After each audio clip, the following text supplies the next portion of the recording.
Est-ce que vous... Alors, ça va. Bonjour. Alors aujourd'hui, j'aborde les écrivains de la diaspora haïtienne.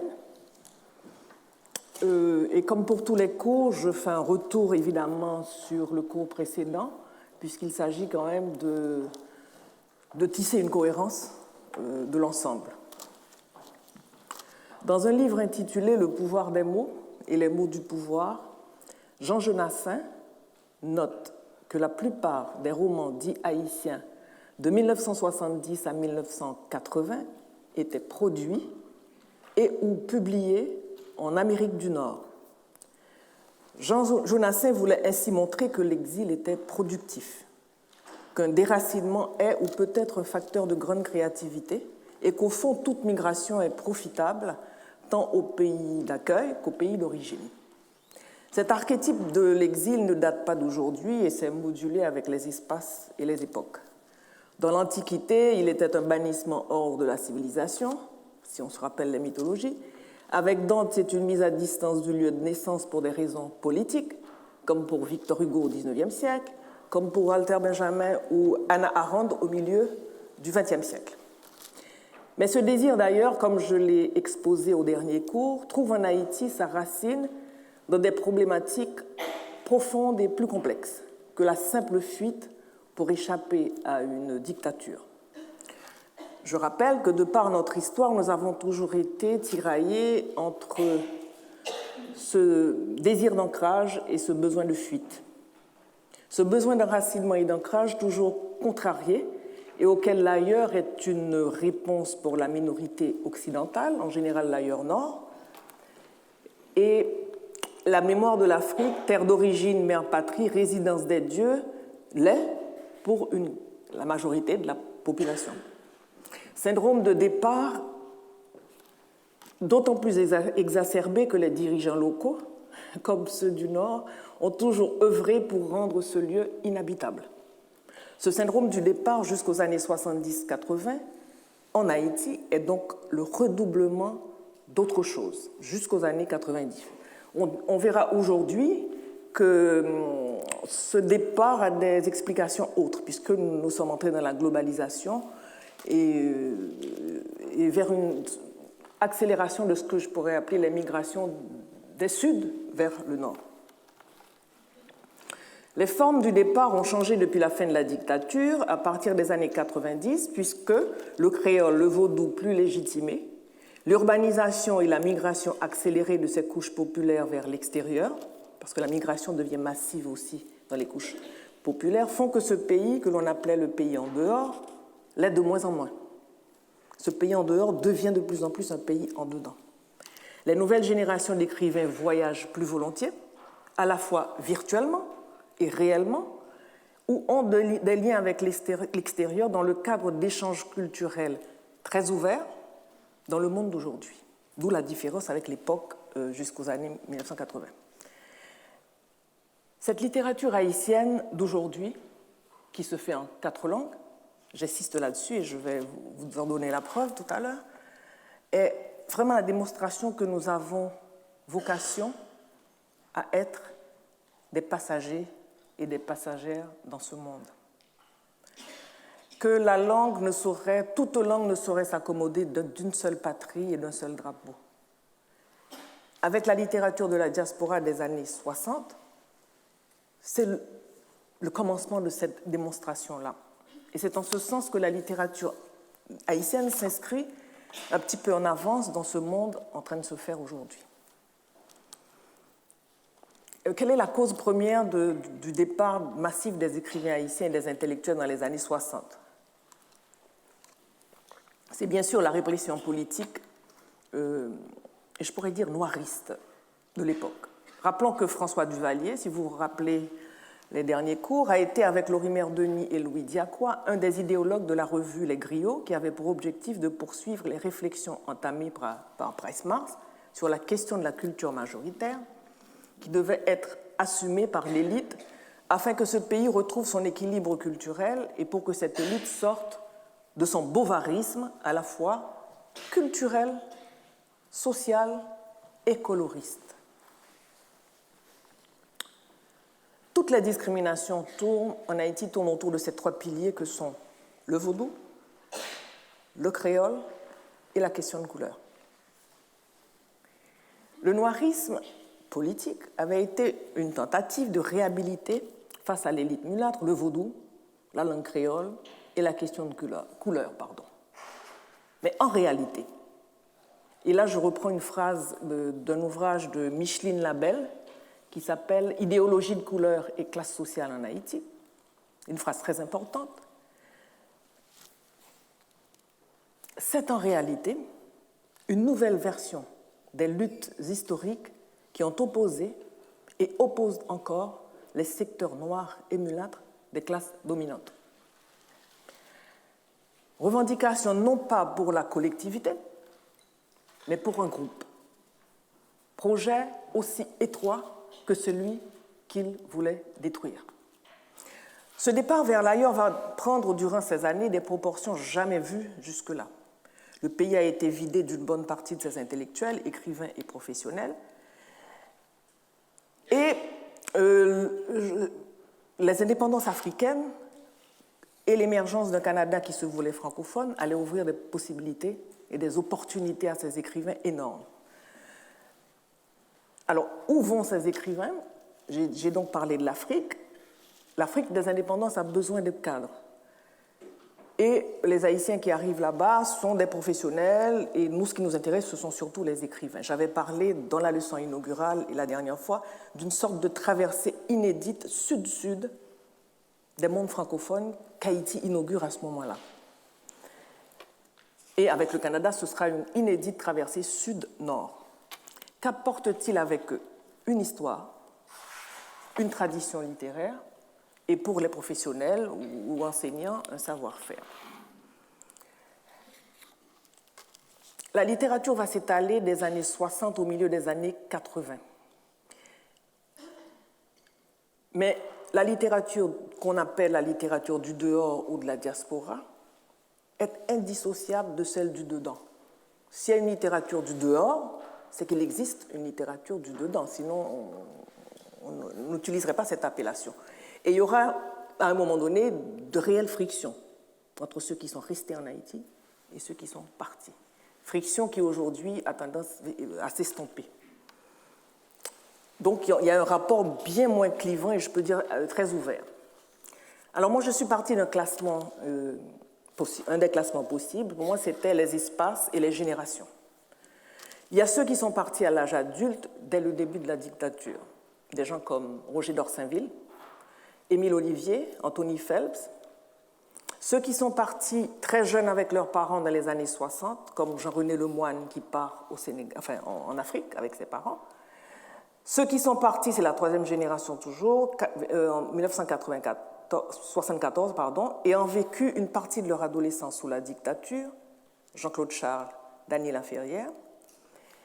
Et il y a une dernière vague de ceux partis très jeunes avec leur famille pour des raisons économiques dans les années 80 aux États-Unis et Luigi Dantica, ou Roxane Gay, née d'une famille de la petite bourgeoisie haïtienne et qui émigre, dont les parents émigrent en tant que professionnels.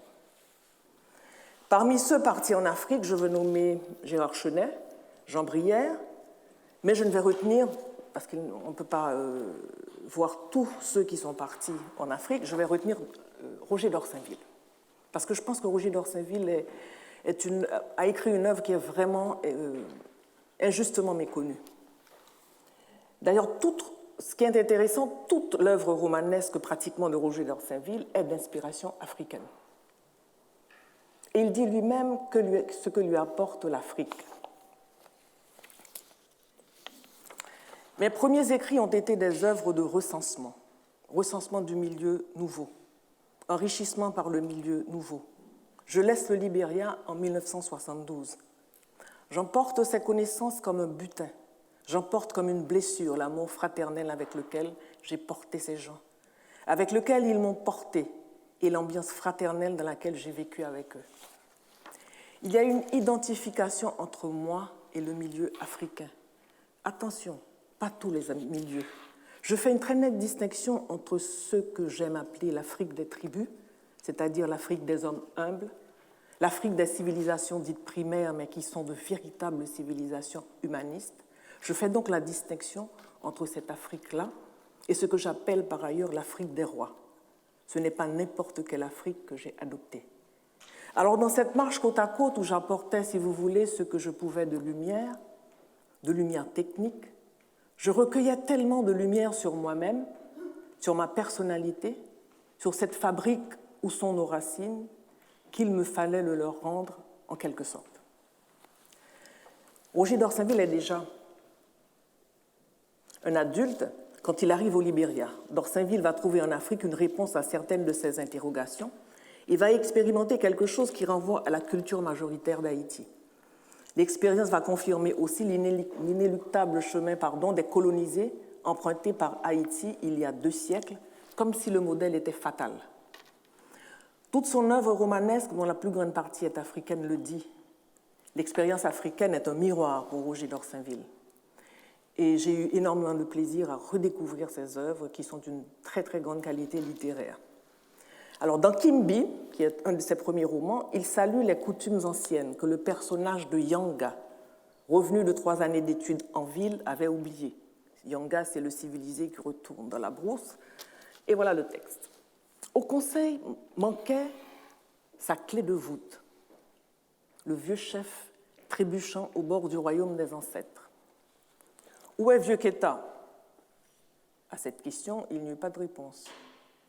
Les notables n'en pensaient pas moins que Yanga aurait dû savoir que Vieux Keta ne se convoque pas par messager. On va à Vieux Keta, on fait pop, pop devant sa porte et on attend. Puis on lui présente sa requête en l'appelant Père. Père, viendrait-il à la réunion que l'on désire convoquer? Vieux Keta protesterait qu'on n'avait pas besoin de lui, que ses jambes étaient lourdes et ses reins douloureux. On lui répondrait que sans lui, il n'y aurait que 20 bavardages et pas de vrais conseils. Puis on lui demanderait son heure que par sa convenance on suggérerait de plein soleil. L'heure venue, on allait le chercher avec un parasol pour sa tête, un adolescent pour lui servir d'appui, un garçonnet pour lui porter sa nappe et son tabouret, et Vieux Keta, dans cet équipage, traverserait la place du village, les 20 pas depuis sa maison jusqu'à la hutte à Palabre. Et s'il faisait vraiment beau, sans vent, les 30 mètres jusqu'au Cotton Tree, à l'ombre duquel les notables convoqués attendaient déjà. On ne convoque pas Vieux Keta, on le prie. Aucun notable, fût-il frère ou fils de la maison même de Vieux Keta, ne lui demande légèrement, s'étant lui-même habillé. Je vais au conseil, y viens-tu? Vieux Keta est celui qui convoque les conseils. Seul un Yanga, américanisé et si courtement, et de façon si peu convaincante, par 3 années de boumi, aurait oublié de jouer son rôle dans ce théâtre-là. Donc, Roger d'Orsainville est quelqu'un qui était vraiment entré en communion avec cette Afrique des tribus dont il parle, et qui a constitué l'ensemble de sa production romanesque à l'étranger. Il y a un deuxième groupe, ce sont ceux partis au Canada. D'abord, il y a tout le groupe d'Haïti littéraire dont on a parlé, qui va partir au Canada. Ils avaient en commun un ensemble de revendications, le respect des droits humains, de la démocratie, même si le mot n'était pas encore à la mode, comme je pourrais dire, comme dirait Anthony Phelps, changement radical des rapports sociaux, mais ils partageaient un certain nombre de refus. Refus de l'indigénisme, refus de la poésie mécanique, la prose découpée au ciseau, refus de l'écriture pompier. Et cet ensemble de refus représentait le noyau dur d'un programme qui les a menés à un déplacement du centre de gravité de la littérature haïtienne. Et pour se tourner résolument vers une modernité. Refus et rupture conduisaient à une prise de conscience de la nécessité d'une identité collective et d'une souveraineté nationale, mais tournée vers une expérience intérieure. Et évidemment, l'ensemble de ces refus ne pouvait pas s'accommoder du régime duvalieriste de l'époque. Donc, tous les écrivains d'Haïti littéraires sont partis à ce moment-là au Canada. Et au cours du colloque du 20 juin, une table ronde sera consacrée exclusivement à ces écrivains d'Haïti littéraire parce que, comme vous le savez, ce sont eux qui ont vraiment, je pense, aidé la littérature haïtienne à prendre le cap de cette modernité, avec des gens comme Davertige, Anthony Phelps, Jean-Richard Laforêt, Roland Morisseau. Parmi ceux partis au Canada, il y a le grand Émile Olivier. Émile Olivier part d'abord en France pour quelques mois et s'installe au Canada. Écrire est pour lui essentiel, même s'il s'y prend un peu tard, comme il dit, après avoir fait le tour du monde en littérature, tout en peaufinant sa petite musique intérieure. Il avance sur 2 chemins, celui de la pédagogie, puisqu'il est prof à l'université, professeur de sociologie, et la création littéraire. Il est conscient que la question du public, qui va être la grande question que se poseront l'ensemble de ceux qui écrivent au dehors, pour qui écrivent-ils? Est-ce qu'ils écrivent pour un public haïtien ou pour un public du lieu où ils vivent ou pour un public universel, francophone? Ils sont ceux de la première génération. Ils s'intègrent dans le paysage littéraire québécois. Mais malgré tout, Émile Olivier pense, et c'est l'un des seuls qui le dit de manière formelle, il y a un public potentiel en Haïti. Sa remarque est d'autant plus intéressante que beaucoup de ceux qui sont partis ont cru à tort d'avoir laissé derrière eux un désert intellectuel et littéraire. Et ils l'ont cru à tort, puisque l'avenir va prouver qu'ils avaient tort. Il pose aussi, comme beaucoup d'écrivains, la question de la langue et celle du public. Et il conclut: on aura beau produire des textes en français ou en créole, notre public privilégié reste un public de gens qui ne sont pas scolarisés. L'écrivain haïtien évolue dans un contexte qu'il qualifie de tragique. Il y a donc pour nous le jeu, l'amour des mots, et en ce qui nous concerne, il y a le moment historique que nous sommes en train de vivre qui nous condamne à vivre une sorte de polyvalence, à nous inscrire, nous, écrivains, dans des champs, des registres et des thématiques différents. Qu'on me comprenne bien, je n'ai pas peur de l'universel, mais je me pose des questions. Dans Repérage, 20 ans plus tard, il reconnaît assumer tous les écartèlements. Car comme le dit Italo Calvino, dont il assume cette phrase, la littérature ne peut vivre que si on lui assigne des objectifs impossibles. Et la littérature haïtienne elle-même, et ça c'est mon avis que j'ai développé dans la leçon, est née d'avoir confronté beaucoup d'impossibles.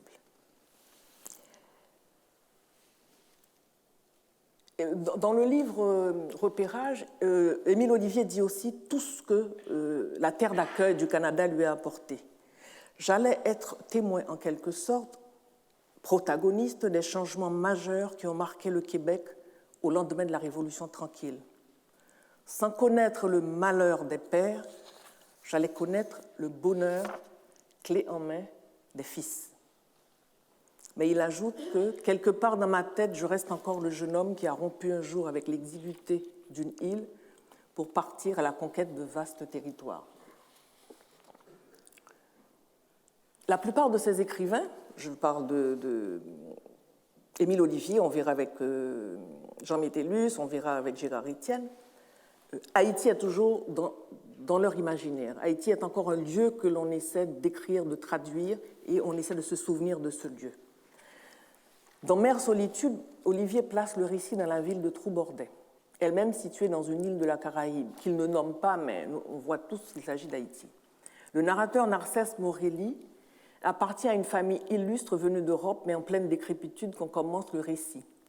Narcisse veut comprendre les raisons de la mort tragique de sa mère dans des circonstances obscures et revisite l'histoire familiale et celle de l'île grâce au domestique fidèle Absalom Langoumier.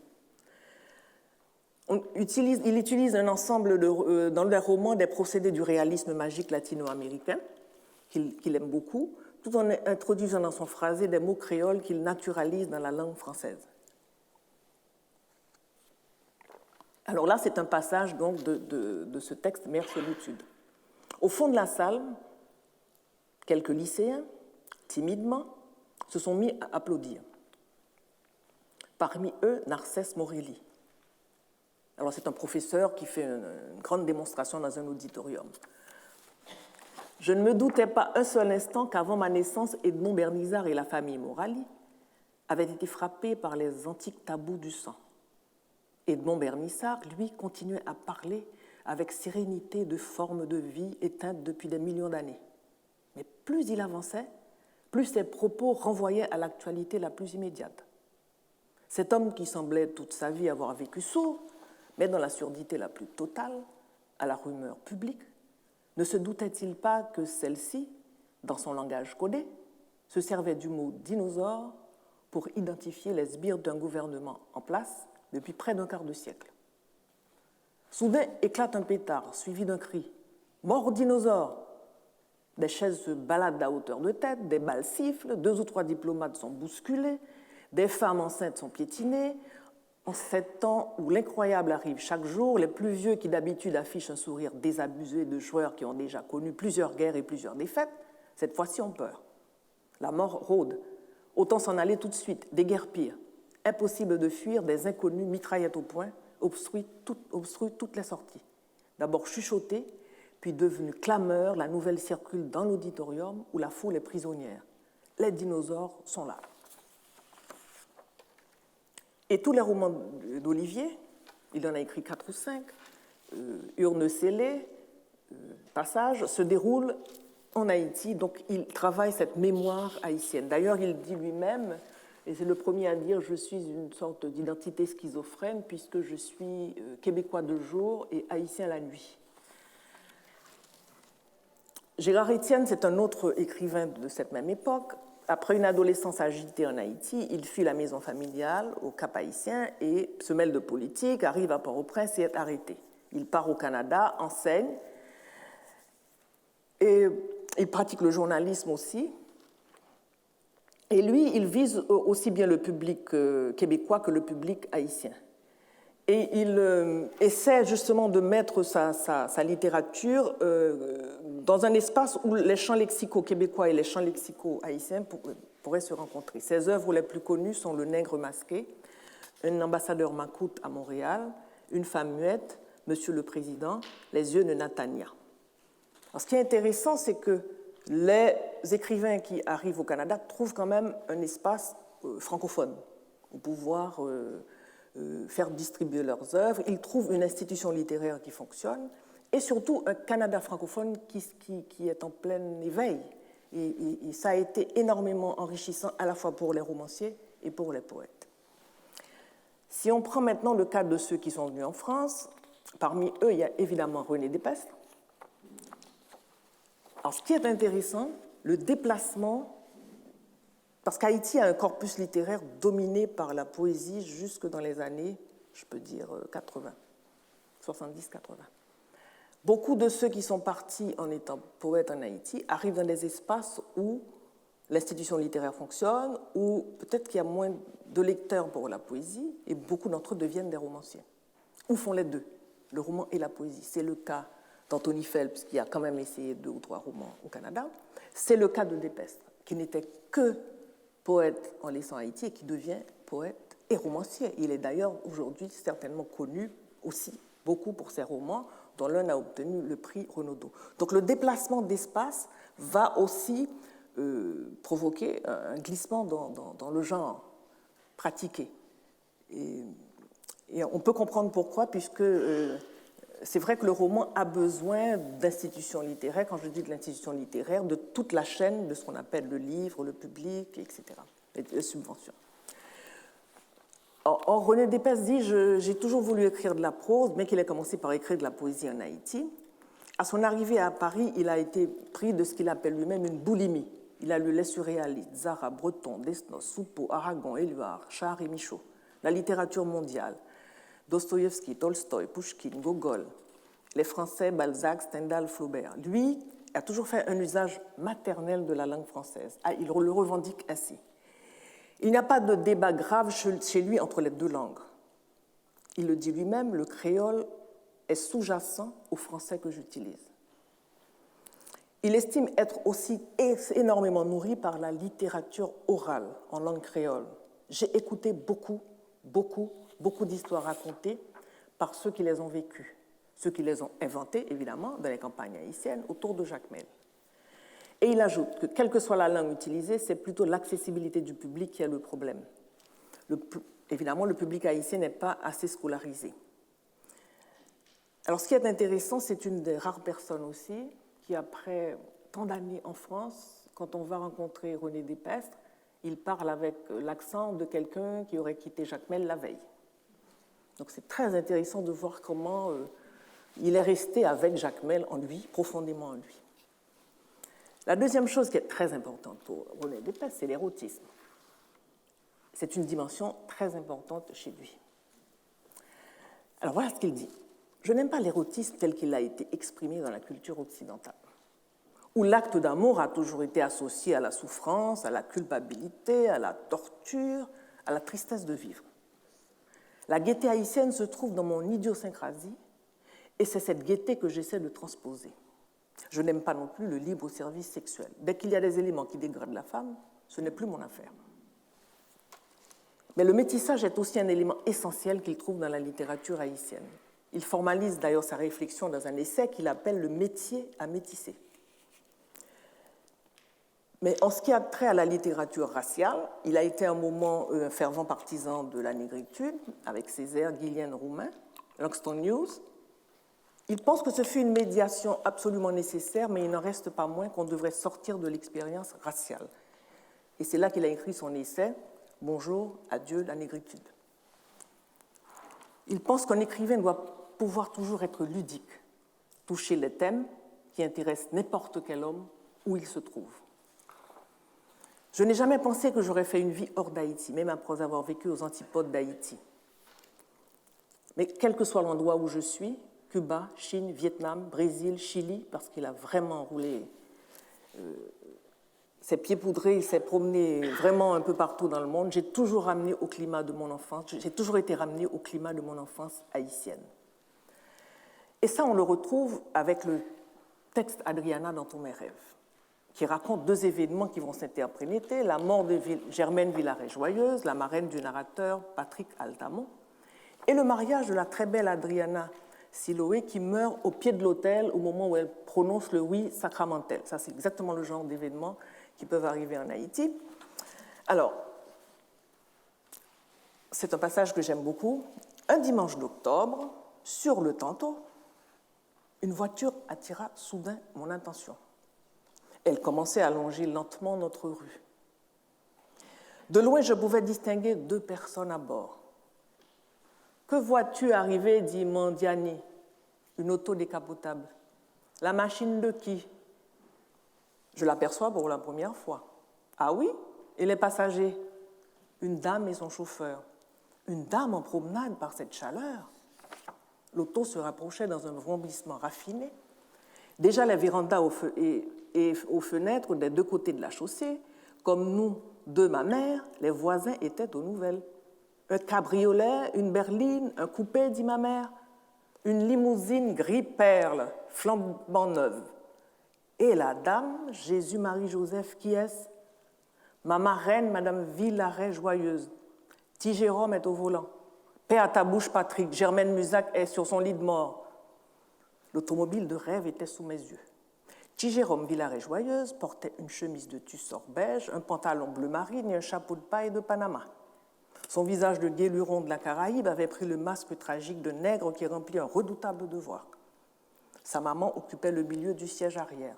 « Miséricorde, grâce la miséricorde » fit ma mère en se signant avant de lever vers moi un regard consterné. « Descends, Patrick, essuie-les. » Soudain, une voix d'épouvante domina les rumeurs de la ruelle d'Estaing. Une auto-zombie en liberté. Ce fut un sauve-qui-peut, en tous sens, dans la cour de miracle qu'on finissait de traverser. Dans leur panique, les chrétiens vivants emportèrent le temps avec eux. Ils pouvaient indifféremment être la 3 heures de l'après-midi ou du matin, en l'an 1938 ou en 38 avant Jésus-Christ, 5 mètres plus loin, à bout de souffle, je crus rattraper le jour d'octobre et le XXe siècle dans la grande rue qui allait tout droit s'embrancher sur l'avenue de la Gosseline où les Villaret-Joyeuses avaient leur résidence. Donc ça, c'est toute la verve et tout l'humour, et même une question comme la question des zombies qui a été, Dieu seul sait, travaillée par le cinéma hollywoodien et toutes sortes de fantasmes ailleurs. il reprend tout ça avec beaucoup d'humour. On arrive à Jean Métellus. Pour Métellus, la question du public se pose aussi. Il affirme écrire d'abord pour le public haïtien et par extension le public des pays du tiers-monde. Mon discours s'adresse d'abord aux Haïtiens, ensuite à tous les Latino-Américains, à tous les pays d'Afrique noire. Je ne pense pas que j'ai visé d'autres publics, alors qu'on va voir que oui, le coût du livre exorbitant en Haïti est un véritable obstacle. Plus que certains autres écrivains, c'est le côté didactique qui l'intéresse, la déchéance économique et sociale qui accompagne la déchéance politique et qui touche aussi bien Haïti que l'Amérique latine ou l'Afrique. Pour ce qui est de la forme, contrairement au romancier haïtien, Jean Métellus utilise énormément de dialogue. Car dans les romans haïtiens, dit-il, il n'y a pas un seul paysan qui parle, pas un seul ouvrier, mais on parle d'eux. J'ai voulu montrer qu'on parle beaucoup. S'il y a beaucoup de gens qui parlent, il y a aussi beaucoup de gens qui écoutent. J'ai voulu montrer que les gens qui parlent exigent le silence des autres. La poésie, puisqu'il est aussi poète, travaille sa prose. Et il le dit lui-même, je ne pense pas que je peux m'en défaire. J'aurais été bien embêté si c'était interdit à un poète de devenir romancier. Je me suis rendu compte que dans la tradition occidentale allemande, il y a Hermann Brock qui écrit des romans extraordinaires, tels que Le Tentateur, Les Somnambules. Et notamment dans La Mort de Virgile, il dit que là, c'est un roman qui représente un modèle pour lui. Il se dit marqué par Balzac, qu'il lit, par exemple, relit Shakespeare religieusement pendant tous les étés. Et il a été vraiment un des écrivains qui a le plus produit, aussi bien en poésie, en essai et en théâtre. En théâtre, on peut citer Anna Kaona. En poésie, on peut citer Brest de la mémoire. Pour les romans, on peut citer Jacmel au crépuscule, Une eau forte et La famille Vortex. Et là, il y a une chose qu'il refuse, contrairement à quelqu'un comme Despestre, contrairement à ce que fait Jean-Claude Charles, on le verra dans Sainte dérive des cochons, contrairement à ce que fait Roumain, il est opposé au mélange français-créole. Et comme il est neurologue, il va jusqu'à dire qu'il existe en neurologie une pathologie appelée l'agrammatisme, et il définit ça, c'est comme écrire du petit nègre. Ça, c'est du Jean Métellus. Bon. Et alors, on va voir un passage de son texte, Jacmel au crépuscule. Il était un peu saoul ce matin, mais très bien habillé. Ah oui, toujours bien habillé. Il est revenu de Paris avec une quinzaine de costumes et autant de paires de chaussures. Mais de quoi vit-il? Impossible de le savoir. Quel est son métier? Il était professeur. Pourquoi ne l'est-il plus? Parce qu'on l'a révoqué. Pourquoi? Sur dénonciation d'un collègue. Mais on ne révoque pas les fonctionnaires sans motif suffisant. C'est la coutume de ce pays depuis toujours. Qu'est-ce qu'on lui reproche? D'être communiste. Comment a-t-il pu aller à Paris et rentrer à Jacmel sans être particulièrement inquiété? Il n'est pas inquiété, mais il ne travaille pas. Il ne travaillera jamais, jamais, sauf s'il change d'opinion, et cela publiquement. Ça doit être dur pour un homme de changer d'opinion. Pour lui, je ne pense pas que ça pose trop de problèmes. Il est capable de reniement. Si quelqu'un emploie ce mot devant lui le jour où il changera, si jamais il change, ce que je ne souhaite pas pour lui, il serait capable de te prouver que tu es un idiot. Car seuls les imbéciles ne changent pas. Il serait capable de te prouver que la loi de la vie est changement, que refuser le changement, c'est faire preuve d'une étroitesse d'esprit qui confine à la bêtise, que résister à un mouvement social puissant consacré par le peuple, c'est être réactionnaire, et que la dialectique consiste précisément à savoir reculer pour pouvoir, le moment venu, mieux sauter. C'est un homme dangereux, parfaitement. Très dangereux, toxique. Comment dis-tu? Toxique comme du venin, du poison. C'est quand même curieux que des hommes puissent changer ainsi. Je ne dis pas qu'il changera, mais c'est dans l'ordre des choses possibles. Qu'est-ce qui rend les hommes si vulnérables?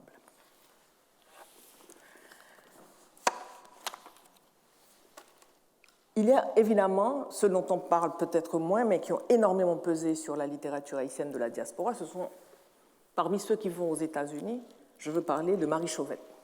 Donc, comme il y aura le prochain cours sera consacré à la littérature des femmes, je vais en parler vraiment de manière soutenue. Elle est en situation de rupture familiale. Et dans cet univers anglophone, elle va écrire certainement l'œuvre majeure, l'œuvre qui ouvre avec Mur à crever de Franck Etienne en Haïti, pratiquement à la même époque, le roman moderne en Haïti. On serait très peu sur cette vie de Marie Chauvet aux États-Unis, puisqu'elle est reniée par sa famille après, même avant Amour, colère, folie, elle laisse sa famille bourgeoise, elle devient prolétaire aux États-Unis. On sait très peu de choses d'elle, mais elle s'accroche. Elle sacrifie tout à l'écriture. Et là, je crois que c'est une femme vraiment admirable pour son époque. D'autant plus que son œuvre a été rachetée par la famille, elle dérangeait tout le monde, comme je l'ai toujours dit, elle a dérangé le pouvoir en place parce qu'elle raconte, elle était anti-duvalériste, on ne pouvait pas l'inscrire dans la doxa politique de l'époque, elle vient après Roumain, après Alexis, parce qu'à ce moment-là, c'était le paysan, point avancé de la libération. Ensuite, c'est le prolétaire. Donc, Manuel est un homme parfait. Anaïs est une femme parfaite. Hilarion est parfait. Claire Rose est parfaite. Et elle vient, elle dit, mais non. La vie, c'est d'abord la complexité. Le roman, c'est l'espace de la complexité. Donc, elle dérange aussi les politiques. Et en plus, elle est femme. Et elle commence à parler de désir de femme. Et comme elle est d'une origine bourgeoise, elle avait tout contre elle. Sa famille, sa classe, les amis politiques qu'elle avait eus. Et donc, je crois que la famille, à un moment donné, a acheté le stock chez Gallimard, donc le livre n'a pas circulé pendant des années. Il a fallu, après 86, pour qu'on commence à découvrir. D'autant plus que sur le plan formel aussi, il n'y a pas seulement que les thèmes. Marie Chauvet est la première à casser le récit traditionnel, le récit, la chronologie. Elle est la première à introduire véritablement le monologue intérieur. Elle, par exemple, un texte comme Colère, j'ai fait une étude dessus, on montre vraiment une construction absolument proche de celle du Brouillé de la Fureur de Faulkner. Donc, elle fait voler les frontières, et en ce sens, elle est vraiment une pionnière. Ça se passe aux États-Unis. Il y a un deuxième cas, un phénomène, Georges Castrat. C'est intéressant parce que Georges Castrat est aux États-Unis, mais il n'écrit qu'en créole. Alors, après toutes ces années, d'ailleurs, Georges Castrat est très proche de moi, je me demande s'il parle anglais. C'est assez curieux. Il est resté dans la communauté haïtienne et il écrira aussi un recueil majeur en langue créole qui va vraiment marquer une rupture qui s'appelle Combellan. Alors, en créole, Combellan, ça veut dire prise clandestine. Alors, c'est comme si lui, pour faire une prise clandestine aux États-Unis, il va écrire en créole. Et avec ce recueil Combellan, qu'on verra avec la littérature en langue créole, il y a même un essai théorique où il théorise la poétique en langue créole, ce qui ne s'était pas fait depuis déjà. Donc il est le premier à la fois à accompagner, je dirais, sa création en créole d'un essai théorique. Autre élément intéressant, on a une femme, Micheline Dussek, qui va en Espagne. Et elle écrit le premier roman haïtien en langue espagnole. Et là, je pose la question que je vais essayer de développer avec la littérature des femmes. C'est intéressant de voir que ce sont deux femmes, Edwige Dantica, d'un côté aux États-Unis, avec l'autre génération de la diaspora, et Micheline Dussek, qui laissent les deux langues nationales, le créole et le français, et qui osent s'aventurer dans des langues autres. Donc on peut s'interroger sur quel est le rapport des femmes avec des choses décidées peut-être par un patriarcat, je ne sais pas. Mais ce sont les deux qui font le saut. Nous arrivons avec la deuxième génération de la diaspora, et là, il y a deux représentants absolument indéniables, c'est Jean-Claude Charles et Dany Laferrière. Jean-Claude Charles et Dany Laferrière apportent des changements notoires dans la manière de raconter, dans la manière d'écrire, dans la manière de s'inscrire dans les espaces, donc la construction des textes. Ils visent les lecteurs non seulement du lieu où ils sont, mais des lieux où ils traversent. Ce qui change complètement la perspective par rapport aux auteurs comme Émile Olivier, plus âgé, Anthony Phelps. Ils sont déjà dans ce qu'on appelle des auteurs, je pourrais appeler des auteurs de l'identité fluide. Ils changent de continent, ils changent d'espace, ils sont entre l'Europe et l'Amérique.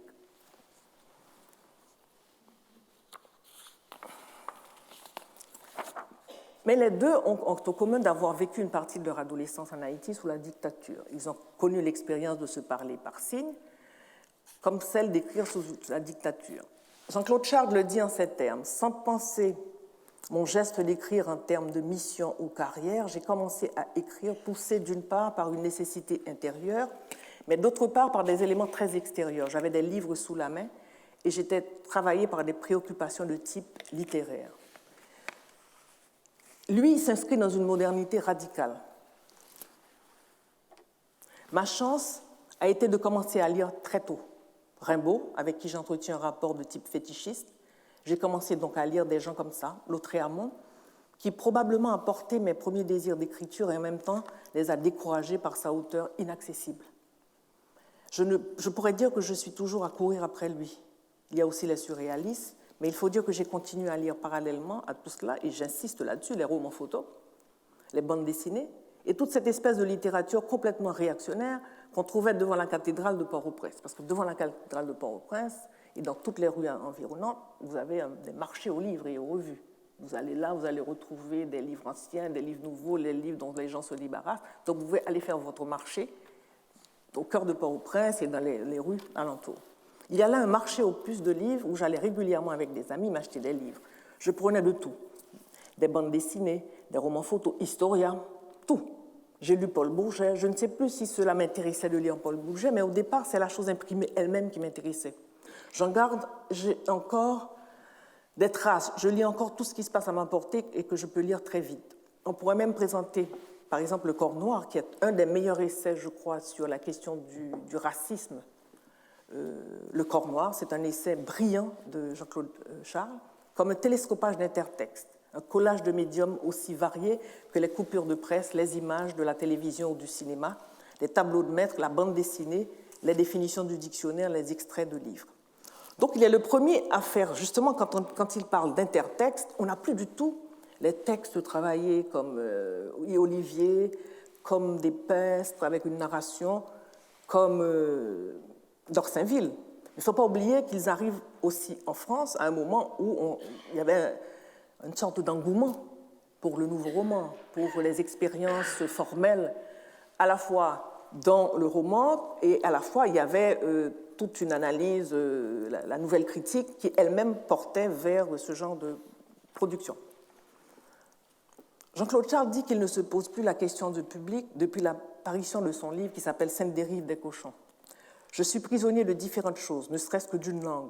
Il ne faut pas croire que je ne me pose pas en défenseur de la langue française, que je me pose en défenseur de la langue française. Je me place dans une idéologie de la défense de quelque langue que ce soit. Je dirais que j'écris pour être lu, sans retomber dans l'idéologie de la clarté idéologique classique. Contrairement à la génération précédente, il ne se pose pas la question du public haïtien. Donc il s'inscrit et il l'assume dans cette nouvelle identité fluide, comme il le dit. J'écris à partir d'une traversée de l'espace haïtien, de l'espace américain et de l'espace européen. Et à l'intérieur de l'espace européen, un petit espace précis, l'espace français.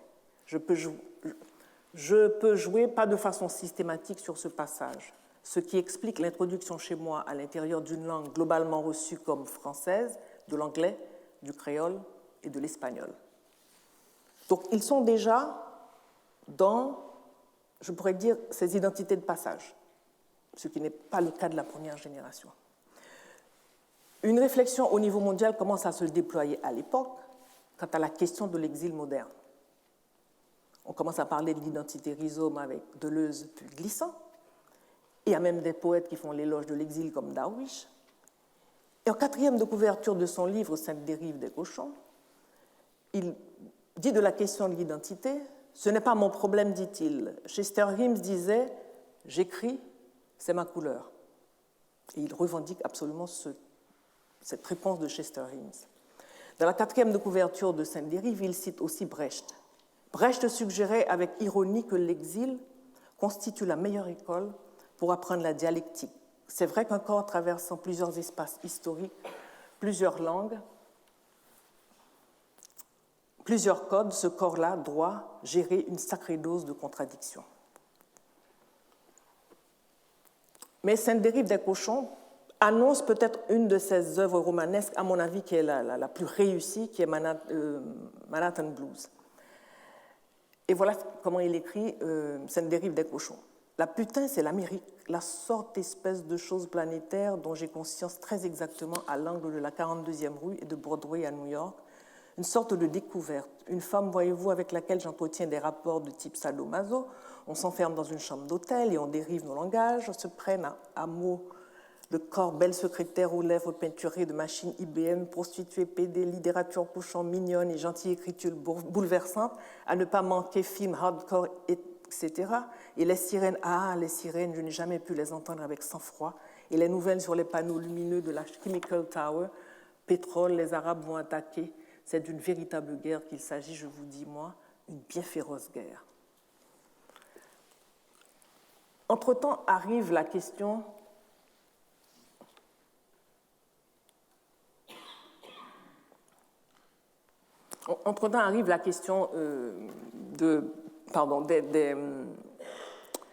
des migrants.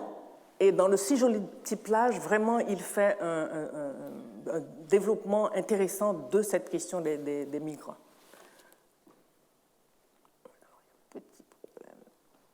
Dans Manhattan Blues, voilà ce qu'il dit.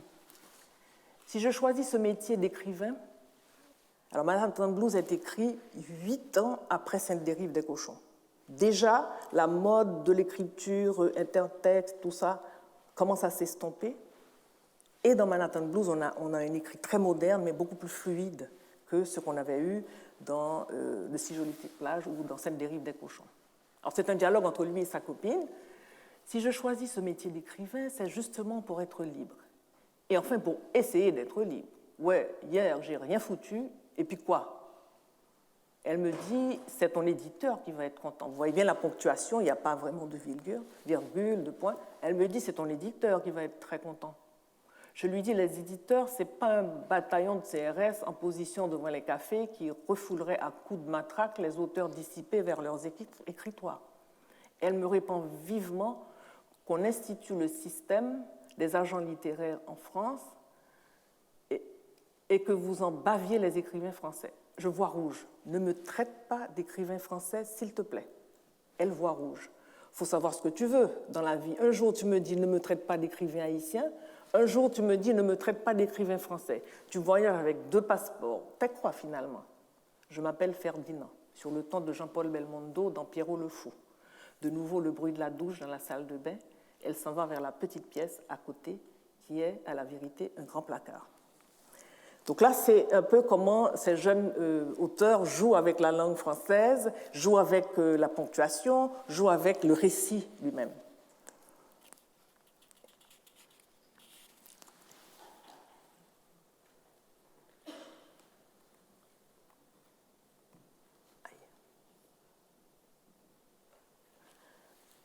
Dans Le Si joli petite plage, il y a quelque chose d'intéressant. Cette manie, encore, nous sommes 1 million.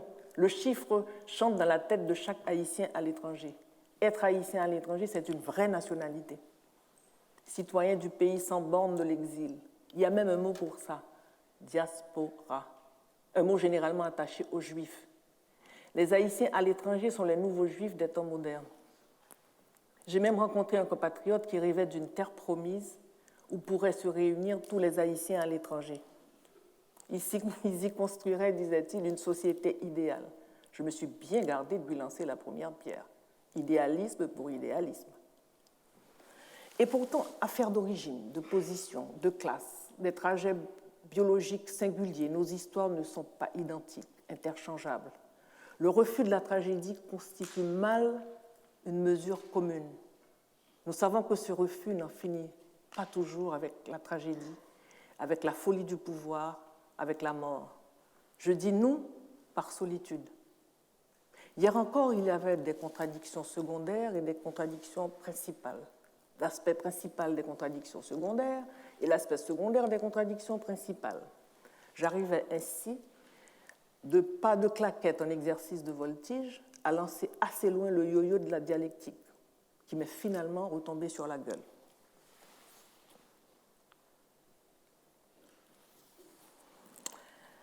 L'autre qui est de la même génération que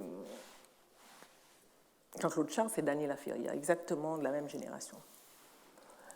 Comme Jean-Claude Charles, évidemment, il évite de se laisser enfermer dans des étiquettes et dans des stéréotypes, à la fois identitaires ou idéologiques. Il cultive l'art du paradoxe et de l'esquive.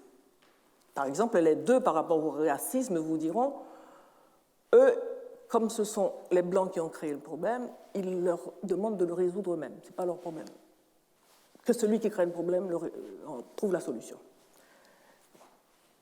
Solitaire et fanfaron, prude et séducteur, l'art de ne pas se laisser rattraper. Mais Dany Laferrière est quelqu'un finalement qui travaille en trompe-l'œil. Il feint de ne pas travailler, mais en réalité, il travaille. Beaucoup.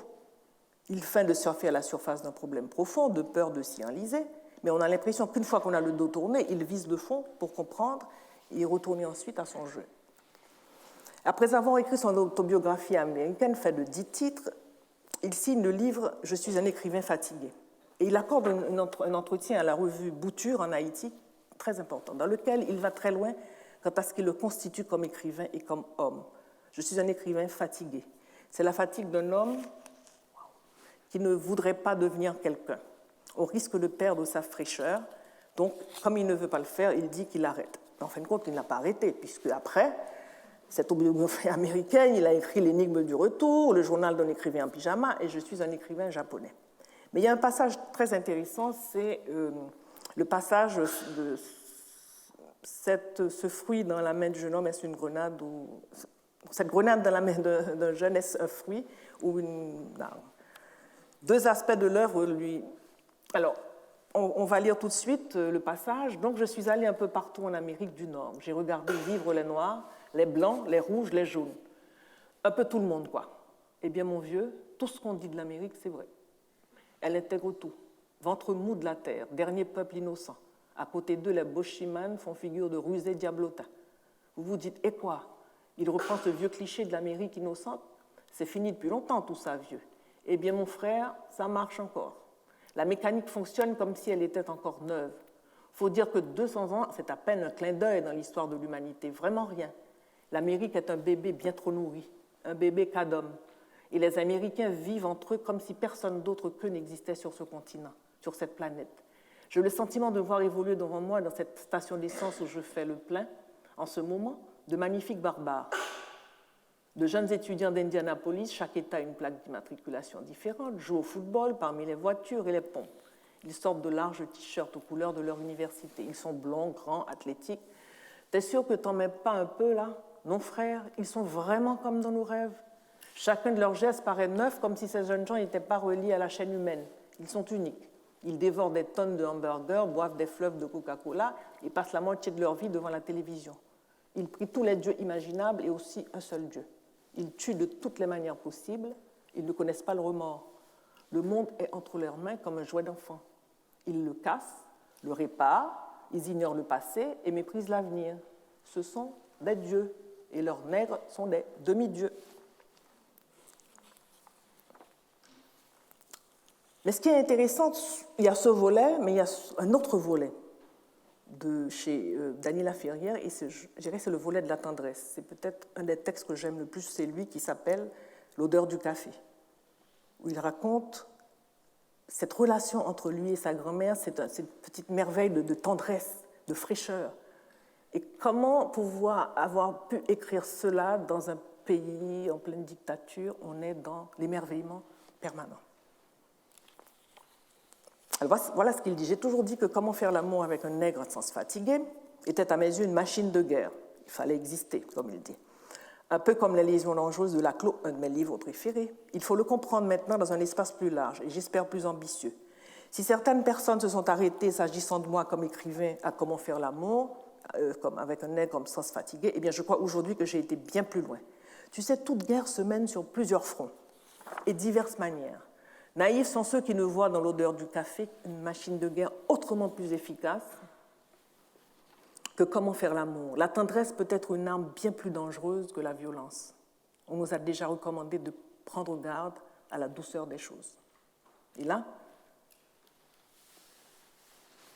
il est resté quelques années à vivre avec sa grand-mère à Petit-Goâve, même pas à Port-au-Prince. Et cette relation magnifique qu'il relate, enfin qu'il écrit de manière si réussie dans L'odeur du café. Le café des palmes. Le meilleur café, d'après Da, est le café de la grand-mère s'appelle Da, est le café de la région des palmes. En tout cas, c'est ce qu'elle boit toujours. Da ne peut plus acheter du café en très grande quantité, comme autrefois. Nous avons fait faillite il y a une dizaine d'années, bien avant la mort de mon grand-père. Malgré tout, les paysans continuent à offrir à Da de lui vendre du café. Quand ils voient qu'elle n'a pas d'argent, ils déposent sur la galerie un demi-sac de café en grains. Da regarde ailleurs et ils s'en vont sans se faire payer. Ce café va durer une semaine parce que Da en offre à tout le monde. Le paradis. Alors c'est un texte intéressant parce que c'est comme des petites photographies. Le paradis. Un jour, j'ai demandé à Da de m'expliquer le paradis. Elle m'a montré sa cafetière. C'est le café des palmes, que Da préfère, surtout à cause de son odeur. L'odeur du café des palmes. Da ferme les yeux. Moi, l'odeur me donne des vertiges. L'autre chose qui est intéressante particulière à Dany Laferrière, c'est que c'est à la fois l'œuvre, mais aussi le personnage qu'il est. Comment se créer un personnage? Et il le dit lui-même. L'une des raisons pour lesquelles j'écris, c'est pour me rapprocher de mes héros. Mes héros, ce ne sont pas forcément les personnages de romans, ce sont plutôt des écrivains. Et là, on comprend un certain nombre de choses. Je dirais que je préfère Borges à son œuvre. Mais ce sont les livres de Borges qui ont créé le personnage. L'écrivain Borges a inventé Borges avant la lettre. C'est l'énergie qu'ils mettent à devenir eux-mêmes qui m'impressionne. Et pourtant, dans les fameux B qui constituent son espèce de ciel littéraire, il y a Baldwin, qui n'est absolument pas comme Borges, il y a Bachot, il y a Bukowski. Et je crois qu'il se présente aussi comme un littéraire pur. Il n'y a pas de référence philosophique comme pour Jean-Claude Charles, et il se dit aussi un grand lecteur. Donc certainement que Dany Laferrière, puisque Jean-Claude Charles est décédé prématurément, je suis certaine que Dany Laferrière continuera à rechercher justement, tout en écrivant, à créer son personnage. Et qu'est-ce qui se passe en Haïti à la même époque? Contrairement à ce qu'on croit, et surtout à ce que beaucoup d'écrivains de la diaspora croient, en Haïti, on continue à écrire. Franck Etienne écrit en français et en créole. Il a un théâtre en créole qui est magnifique, depuis Truffaut jusqu'à Casser-les-Eaux. Jean-Claude Fignolet, influencé par les latino-américains, continue à écrire, commence à écrire d'ailleurs les romans, des essais. Il y a René Philoctète, l'un des rares à être revenu, comme il dit lui-même, fatigué des giboulées du Nord, il est revenu. Yannick Jean, qu'on pourrait rapprocher de Clarice Lispector, elle a une écriture unique comme poétesse, ou de Hélène Sixous. Il y a Pierre Clitandre, aussi influencé par les latino-américains. Il y a Gary Victor qui commence à continuer une tradition qu'il y avait dans la littérature haïtienne depuis l'Hérisson. Il y a Lionel Trouillot, il y a Pierre-Richard Narcisse. Ce qui fait démentir l'idée de quelqu'un comme Gérard Etienne ou de Jean-Claude Charles qui ont été d'une grande sévérité avec les écrivains restés en Haïti. Voilà ce que dit Gérard Etienne. Il n'existe pas une littérature haïtienne. Nous n'avons pas d'institution littéraire en Haïti. Un marché potentiel, une aide avouée ou inavouée de l'État, des éditeurs, des tas de choses. Or, ce qui se passe en Haïti, c'est justement peut-être la démonstration que l'impossible devient possible. Donc, si on s'en tient aux critères, aux paramètres connus, d'ailleurs, il ne devrait même pas exister autant d'écrivains haïtiens, puisque vu le niveau de scolarisation, nous ne devrions même pas exister. Or, être dans cette espèce de vertige, je suis à l'étranger, je me fais publier, donc ceux qui sont en Haïti, comme ils n'ont pas la visibilité à l'extérieur, comme ils ne se font pas publier ailleurs, n'existe pas. Non, comme je l'ai dit la dernière fois, ce n'est pas parce qu'on passe sur une chaîne de télévision à l'étranger qu'on existe comme écrivain. On peut ne jamais passer sur une chaîne de télévision et exister sur un plateau. Parce que Haïti, le rapport des Haïtiens à la poésie, j'étais à Bruxelles la semaine dernière avec un jeune Haïtien, Jean d'Amérique, et je vois le rapport de ce jeune avec la poésie. Comment la poésie est quotidienne, il la voit dans le marché, il la voit dans le tap-tap qu'il prend pour aller n'importe où pour se déplacer. Donc ça n'a rien à voir avec la publicité. Et voilà ce que dit Jean-Claude Charles. L'obscurantisme d'une société comme la société haïtienne étant ce qu'il est, on ne peut pas d'un côté le condamner et de l'autre dire que ce sont les conditions idéales pour travailler, pour penser. Le sous-développement, notamment dans ces formes haïtiennes, produit aussi du sous-développement intellectuel. Et il dit donc qu'il est impossible, l'écrivain est condamné soit à l'exil, soit à être exécuté, soit à une espèce de paralysie signifiante, soit à un demi-silence avec des textes de temps en temps. On ne peut pas me dire que ce sont là les conditions idéales pour travailler. Ce n'est pas vrai, c'est une plaisanterie. Alors, une telle tirade est assez significative sur les tensions qui vont exister à partir de 1986 après la chute de la dictature, entre les écrivains du dehors et les écrivains du dedans. Il y a eu une période de forte tension, je peux vous l'assurer. L'idée que ceux qui habitent ces espaces ne sont pas doués de pensée, mais simplement d'une sous-pensée, c'est d'une condescendance rare. Donc le salut littéraire ne pourrait venir que du Nord civilisé aseptisé. Je vois déjà Price Mars ou Lévi-Strauss qui se retournent dans leur tombe et qui se disent « mais qu'est-ce que c'est que ce discours ?» Or, pendant toute cette période, il y a eu toute la recherche sur l'histoire de Port-au-Prince en 10 tomes, je crois, de George Covington.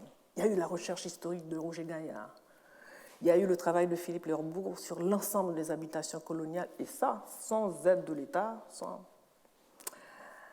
Les romans de Franck Etienne, il y a eu le théâtre, il y a eu Mur à crever, dont on reparlera. Il y a eu son recueil ultravocal, les romans de Pierre Cliton, le spiralisme,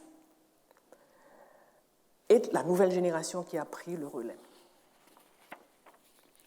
Donc il y a eu cette période extrêmement difficile, tendue, parce que d'un côté il y avait la condescendance et de l'autre une certaine aigreur quand même, de voir que malgré leur talent, eux n'étaient pas connus à l'extérieur. Cette situation justement est en train de changer, de la mesure où, premièrement, comme je l'ai dit, les nouvelles générations n'ont pas le sentiment d'être complètement en dehors comme l'étaient les générations des aînés. La plupart de la génération qui assure la relève aujourd'hui appartiennent à ces couches populaires qui sont urbanisées, dont beaucoup de parents ont fait la migration, donc ils ne se sentent pas coupés du monde extérieur. Ils habitent virtuellement ou même réellement l'extérieur, puisque les échanges sont beaucoup plus fréquents entre Haïti et l'extérieur. Donc il y a une vie dynamique en Haïti. Je prends pour preuve, par exemple, les 2 dernières revues qui ont paru, 360 et Blue Crease. Il y a des contributeurs haïtiens, des contributeurs belges, des contributeurs allemands, des contributeurs de la Réunion. Donc c'est un pays qui, tout en étant là où il est, dans ses 27 000 km², en fait, dynamise sur l'extérieur énormément, reçoit et irradie sur l'extérieur.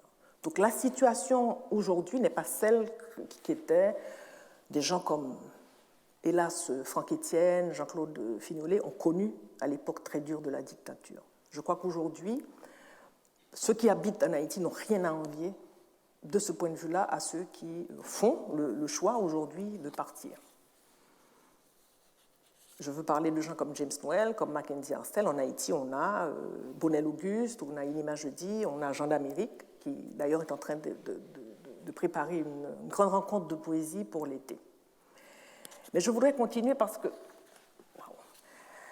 j'avais conclu en disant, une des leçons en disant qu'Haïti, c'est intéressant, on parle de tout le monde, et Haïti est en train de construire une littérature dans 4 langues. Je dois vous dire que après 1986, va se poser la question, qu'est-ce qu'une littérature nationale? En même temps que se pose la question de la double nationalité aussi pour les Haïtiens. Donc c'est intéressant au moment où la question des nations se pose. Qu'est-ce qu'une nation? Sur le plan philosophique, sur le plan économique, sur le plan politique. Se pose en Haïti la question de qu'est-ce que la littérature nationale? Je me souviens d'un grand débat que nous avions eu au sein de l'association. Moi, je suis pour l'ouverture. Et alors, il y avait de grands débats. Un écrivain haïtien, qu'est-ce que c'est? Alors, j'ai dit, mais écoutez, on va lister parce qu'il ne faut pas que l'histoire nous laisse en arrière. Vous allez définir comment un écrivain haïtien? Est-ce que c'est son lieu de naissance? Son passeport? Ce qu'il écrit? Ou la langue qu'il utilise? Et le débat, c'était autour d'Edwige d'Antica. Alors j'ai dit, mais c'est incroyable. Quelqu'un comme Salman Rushdie revendique qu'il est à cheval sur 3 patrimoines. Il vit en Angleterre, il est né au moment de la partition de l'Inde et du Pakistan, il se revendique pakistanais. J'ai dit, pourquoi nous devrions nous fermer sur un nationalisme avec des paramètres du 19e siècle? Au moment où précisément les nouvelles générations, avec la migration, puisque les Haïtiens ont l'ADN je sais pas moi, de la littérature en eux, produisent dans d'autres langues. Et pourquoi est-ce qu'on devrait nous fermer? Au contraire, nous sommes peut-être le monde en train de se faire. Quelqu'un comme Édouard Glissant parle de tout le monde, mais le tout le monde, il est là. Ce sont les jeunes qui prennent la relève et qui font sauter toutes ces barrières, toutes ces notions que nous avons créées au XIXe siècle.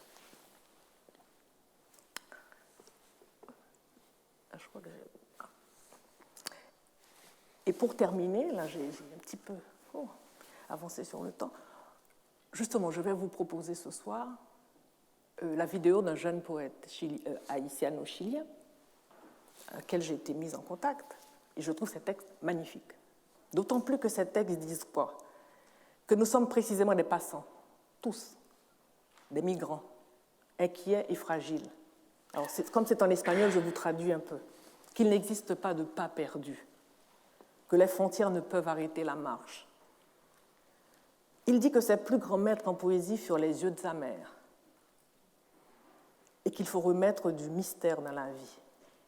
Il dit aussi que son humanité à lui est une fabrique de songes. Ensuite, que les langues sont à saisir pour les dévêtir de leur drapeau et qu'ils deviennent des mots de passe. Alors, je ne suis pas très... Oui, ça a l'air de vouloir marcher.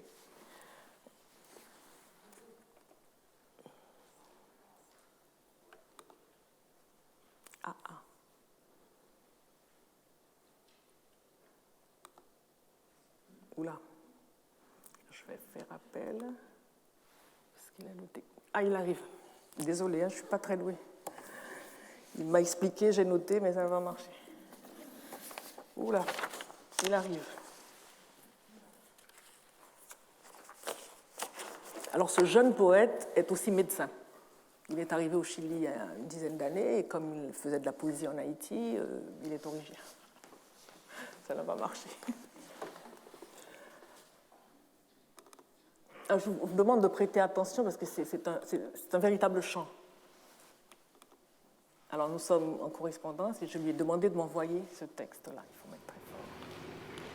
Alors, je vous demande de prêter l'oreille, c'est magnifique.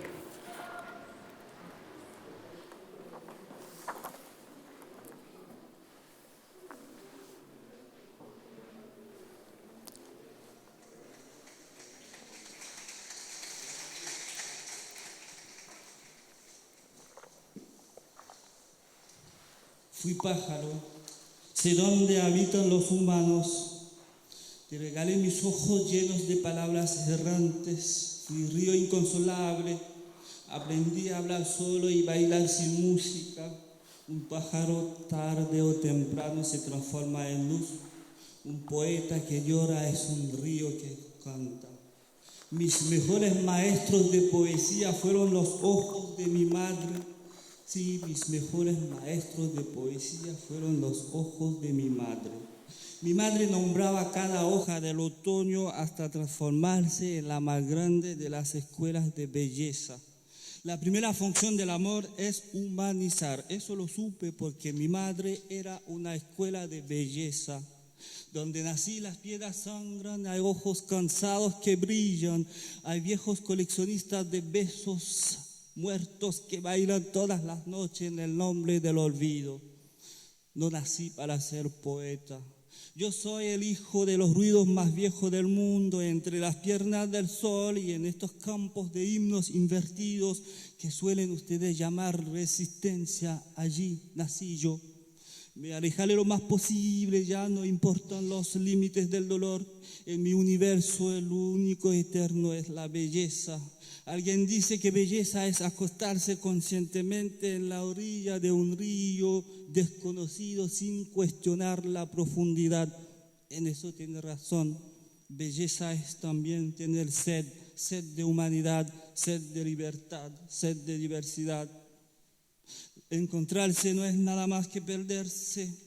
El único mérito de estar aquí es haber aprendido los signos del mundo. Mi salvación es la capacidad de inventar sueños. Sí, señores, mi humanidad es una fábrica de sueños, nada más.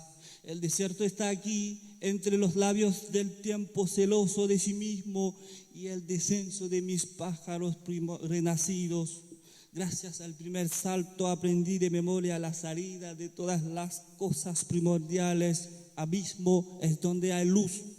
Las primaveras nunca mienten, aprendí también la irreversible intimidad del estallido. Todas las caídas son irreversibles, todas las desnudeces son un intento de nacer. La invención de la belleza o el exasperado intento de salvarse. Hablar es perder la razón, callar es mentir. No sé conquistar, no he conquistado nada en mi vida, no tengo pasos perdidos en cada lugar donde estoy, dejo un pedazo de corazón que nunca vuelvo a buscar. Soy un ser migrante, inquieto y frágil. Caminar es también una forma de existir. Sigo creyendo que amar es más urgente que vivir. Puedo ser feliz sin saber qué es la felicidad. Eso me lo enseña el niño que todavía salta en mi alma. Un poema siempre es el residuo de algo. Soy el residuo del poema que no se puede escribir. El palimpsesto de mi propio exilio. Las fronteras que me hacen caminar son una imagen mental. No nací para ser poeta. Lo siento, señores, no nací para ser poeta. Hablaré por los abismos, hablaré desde las primaveras indistinguibles, al margen de las noches encontré una voz que no pertenecía a nadie. Busco mi alma en el fondo de la gran oscuridad, en cada rincón de mi existencia hay ríos que se parecen a tus ojos. He inventado tantas islas imposibles que ya no sé quién soy detrás de mí. He coleccionado tantas ausencias que mi belleza no es más que una traición a todas las cosas, a todas las realidades estrechas. Hasta aquí puedo confesar que mi belleza es una traición a todas las patrias.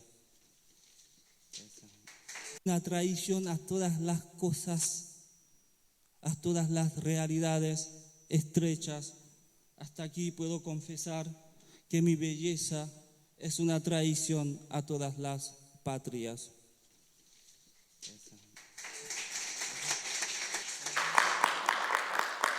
Donc voilà, donc c'est pour ça que moi je suis une partisane farouche de l'ouverture, parce que je pense qu'on ne devrait pas pouvoir se priver de tant de beauté que nous apporte ce monde qui vient et cette génération qui assure la relève, aussi bien en créole qu'en français, qu'en anglais et aujourd'hui en espagnol. Merci beaucoup.